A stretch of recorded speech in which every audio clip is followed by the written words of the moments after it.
மேலக்காவேரி முகைதீன் ஆண்டவர் பள்ளிவாசல் ஜமாத்தார்கள் சார்பில் போதை ஒழிப்பு விழிப்புணர்வு பேரணி. தஞ்சாவூர் மாவட்டம் கும்பகோணம் மேலக்காவேரி முகைதீன் ஆண்டவர் பள்ளிவாசல் ஜமாத்தார்கள் சார்பில் போதை பொருளுக்கு எதிரான மற்றும் போதை பொருளிலிருந்து இளைய சமூகத்தை மீட்டெடுக்க வேண்டும் என வலியுறுத்தி விழிப்புணர்வு பேரணி நடைபெற்றது.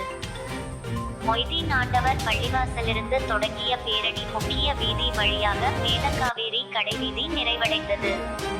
இந்த பேரணியில் ஜமாத் நிர்வாகிகள் உள்பட ஏராளமான இஸ்லாமியர்கள் கலந்து கொண்டு போதையின் பிடியில் சிக்கி தவிக்கும் சமுதாயத்தை மீட்டெடுப்போம், போதைப் பொருள்களை பயன்படுத்த வேண்டாம் உள்ளிட்ட வாசகங்கள் அடங்கிய பதாகைகள் கையில் ஏந்தி போதை பழக்கம், போதைப் பொருளுக்கு எதிராக அணி திரள்வோம் என்பன உள்ளிட்ட பல்வேறு கோஷங்களை எழுப்பினர்.